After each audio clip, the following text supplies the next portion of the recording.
এখন up down করতে গেলে লাখের উপরে যায়। ফ্যামিলির সাথে যোগাযোগ ওইভাবে হয় না, আসা যাওয়া হয় না।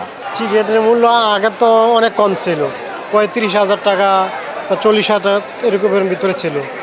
এখন ধরেন না আপনার 70-80,000 টাকার মতো কেউ বানাইছে। বাংলা জীবন যে 60,000 টাকা যে যেমন কোনো কল্পনার বাইরে চলে গেছে গা। যদি কিছু সীমিত হইতো, কিছু কম হইতো তো, বা সবাই চায় যে নিজের দেশের বিমান দিয়ে আসুক।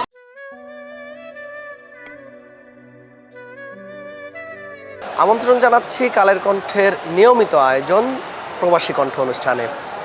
দর্শক, আমাদের এই প্ল্যাটফর্মটি ব্যবহার করে প্রবাসীরা জানাতে পারেন তাদের সুযোগ সুবিধা আর ভোগান্তির কথা।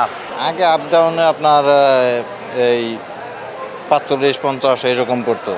এখন আপ ডাউন করতে গেলে লাখের উপরে যায়, আগের তুলনায় আর কি ডবল। এই কারণে আমরা ওইভাবে আসা যাওয়া করতে পারি না, ফ্যামিলির সাথে যোগাযোগ ওইভাবে হয় না, আসা যাওয়া হয় না। আমি স্টুডেন্ট হিসেবে গেছি। তো আমার হচ্ছে যখন আমি ওনাদেরকে মেল করছি, খুব কুইকলি রেসপন্স পাইছি।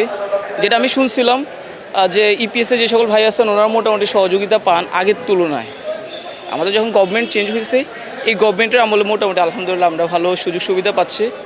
আর আমি যেটা বলবো যে আপনারা আরেকটু ট্রাই করবেন, আরেকটু ইমপ্রুভ করার ট্রাই করবেন, যেহেতু আমাদের দেশ, আমাদেরকে করতে হবে, ডেভেলপ করতে হবে। আমরাও পড়াশোনা করতেছি, ইনশাল্লাহ আমরা আমাদের দেশের জন্য কন্ট্রিবিউট করব। টিকিটের মূল্য আগে তো অনেক কম ছিল, 35,000 টাকা বা 40,000 এরকমের ভিতরে ছিল। এখন ধরেন না আপনার 70-80,000 টাকার মতো কেউ বানাইছে। যদি সর্বনিম্ন হয় 60,000 টাকা এরকম হলে মনে করেন একজন মানুষ আয়সা তার আসা যাওয়ায় অনেক টাকা ব্যয়বহুল হইতেছে আর কি, যেমন চলাফেরা অনেক কষ্ট। এই হিসাবে এখন মানুষ চিন্তা করে যে এই জায়গার মধ্যে একটু কম রেটে পায় ওই বিমানে আসে আর কি।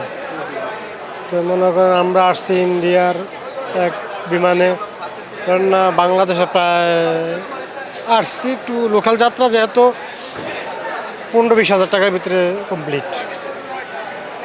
তো এইসব আর বাংলা জীবন যে 60,000 টাকা যে যেমন কোনো কল্পনার বাইরে চলে গেছে গা।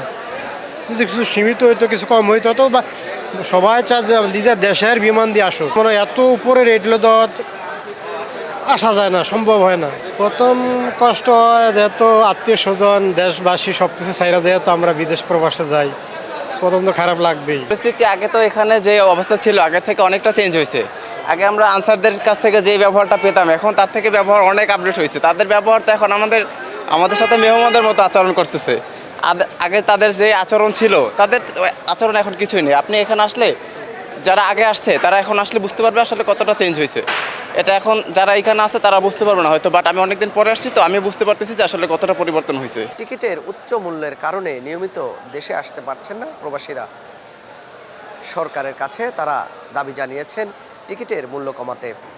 আজকের কালের কণ্ঠের প্রবাসীর কণ্ঠ অনুষ্ঠান এ পর্যন্তই। দেখা হবে পরবর্তী অনুষ্ঠানে।